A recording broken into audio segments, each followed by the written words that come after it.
بسم اللہ الرحمن الرحیم۔ السلام علیکم۔ آج کی ویڈیو میں ہم اسلامیت کے اہم مختصر سوالات دیکھیں گے، تو چلیے شروع کرتے ہیں۔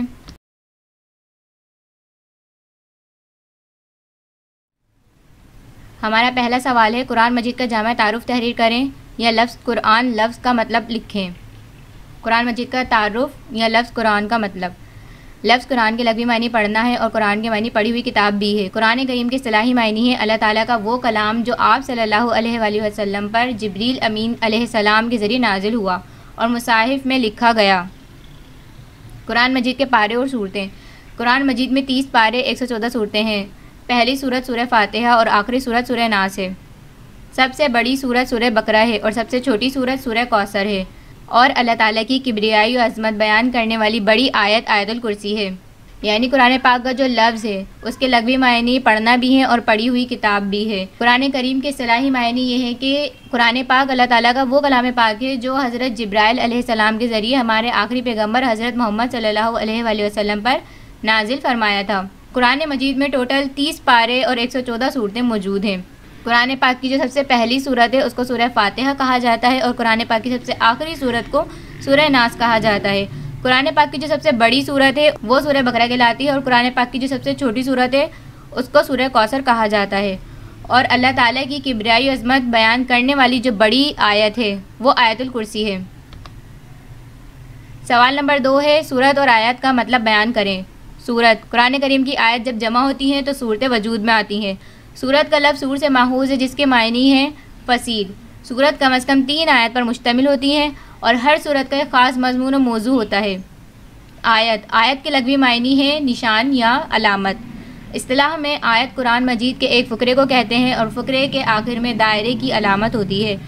یعنی قرآن پاک کی جب آیت جمع ہوتی ہیں تو صورتیں وجود میں آتی ہیں، اور سورت کا جو لفظ ہے وہ سور سے نکالا گیا ہے جس کے معنی فصیل ہیں۔ سورت کم از کم 3 آیت پر مشتمل ہوتی ہے، اور قرآن پاک کی ہر سورت کا ایک خاص مضمون ہوتا ہے، خاص موضوع ہوتا ہے یا پھر ایک خاص واقعہ موجود ہوتا ہے۔ آیت کے جو لغوی معنی ہیں وہ نشان یا علامت کے ہیں، یعنی آیت جو ہے وہ قرآن مجید کے ایک فقرے کو کہتے ہیں، ایک جملے کو کہتے ہیں، اور فقرے کے آخر میں دائرے کی علامت ہوتی ہے۔ سوال نمبر 3 ہے، مکی اور مدنی صورتوں کا فرق تحریر کریں۔ مکی صورتیں، مدنی صورتیں۔ مکی صورتوں کی تعداد 86 ہے، مدنی صورتوں کی تعداد 28 ہے۔ مکی صورتیں وہ ہیں جو اعلان نبوت سے لے کر آپ صلی اللہ علیہ وآلہ وسلم کے مدینہ منورہ ہجرت کرنے کے زمانے میں نازل ہوئیں۔ مدنی صورتیں وہ ہیں جو ہجرت کے بعد سے لے کر آپ صلی اللہ علیہ وآلہ وسلم کی رحلت تک نازل ہوئیں۔ یعنی مکی صورتوں کی جو ٹوٹل تعداد ہے وہ 86 ہے اور مدنی صورتوں کی تعداد جو ہے وہ 28 ہے۔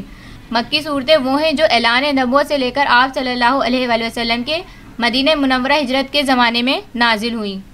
مدنی صورتیں وہ ہیں جو ہجرت کے بعد سے لے کر، یعنی جو مکی صورتیں تھیں وہ ہجرت کرنے کے زمانے میں نازل ہوئیں، اور جو مدنی صورتیں تھیں وہ ہجرت کے بعد سے لے کر آپ صلی اللہ علیہ وآلہ وسلم کی رحلت تک نازل ہوئیں۔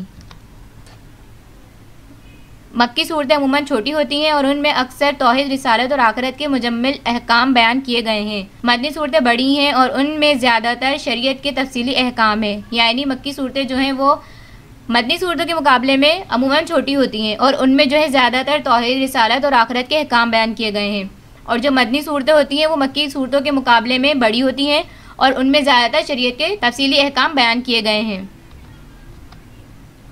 سوال نمبر 4 ہے، ہمارا قرآن کریم کے مشہور نام تحریر کریں۔ قرآن کریم کے مشہور نام۔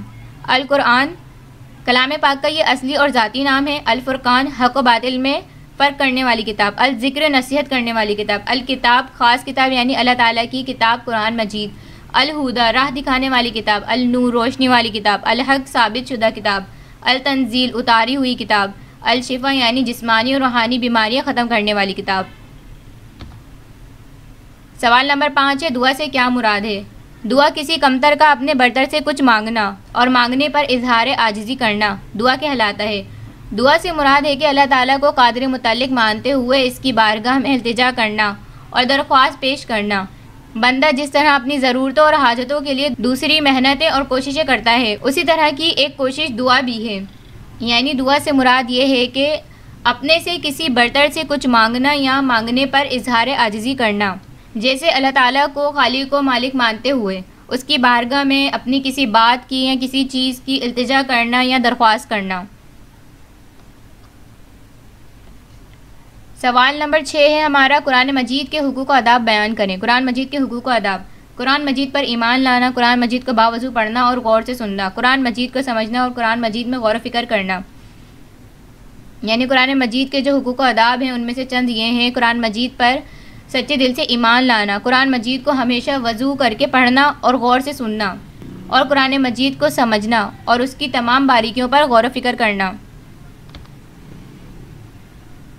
سوال نمبر 7 ہے ہمارا، مکی دور میں مسلمانوں کی کیا حالت تھی؟ مکی دور میں مسلمانوں کی حالت: جو لوگ آپ صلی اللہ علیہ وآلہ وسلم کے دستے حق پرست پر اسلام کے بیعت کرتے رہے اور اسلام کی شعائیں پھیلتی رہیں، کفار و مشرکین کے غیظ و غضب میں اضافہ ہوتا چلا گیا۔ وہ مسلمان جو کچھ حیثیت رکھتے تھے یا ان کا کوئی حامی و مددگار تھا، ان پر کفار و مشرکین اپنے غصے اور ظلم کا اظہار کرنے سے قاصر و عاجز تھے، مگر جو مسلمان غریب و نادار تھے، ان کا کوئی حامی مددگار نہ تھا، ان پر کفار و مشرکین نے ظلم و ستم کا سلسلہ شروع کر دیا۔ آپ صلی اللہ علیہ وآلہ وسلم کو بھی تکلیف پہنچائی گئی، معاشرتی بائیکاٹ کیا گیا۔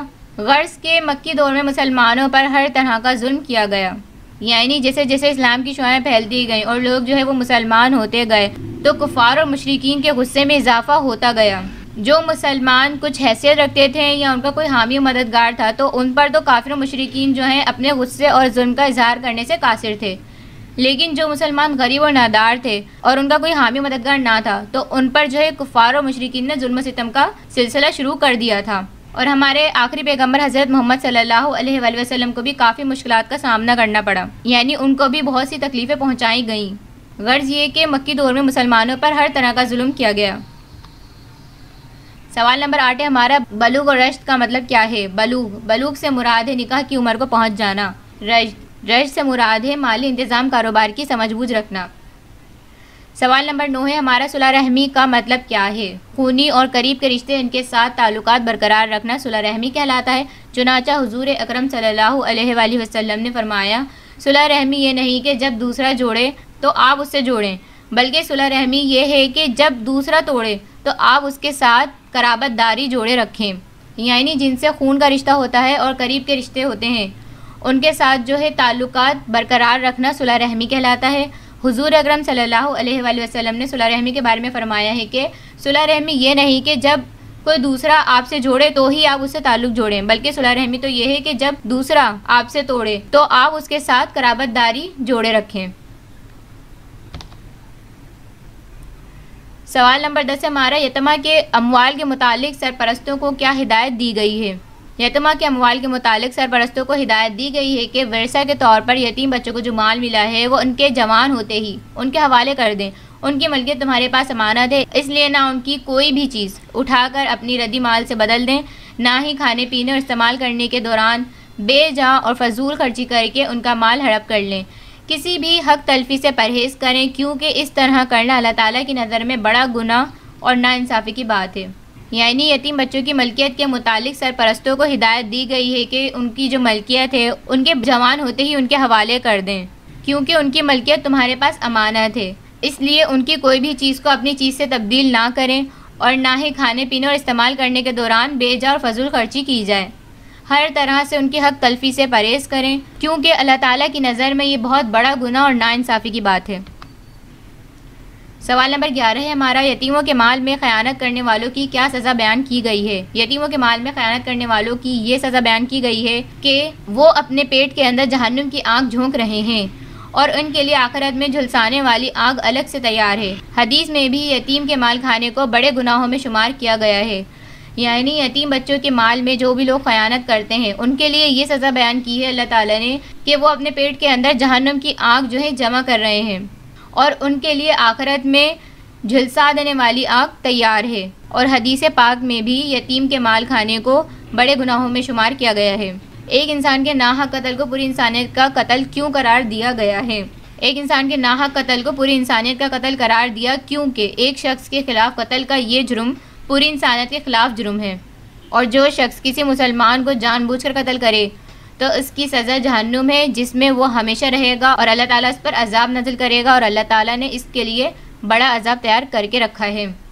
یعنی اللہ تعالیٰ نے انسان کے ناحق قتل کو پوری انسانیت کا قتل قرار دیا ہے، کیونکہ ایک انسان کے خلاف قتل کا یہ جرم پوری انسانیت کے خلاف جرم ہے۔ اور جو لوگ کسی بھی مسلمان کو جان بوجھ کر یا ناحق قتل کرتے ہیں تو اس کی سزا جہنم ہے جس میں وہ ہمیشہ رہے گا اور اللہ تعالیٰ اس پر عذاب نازل کریں گے۔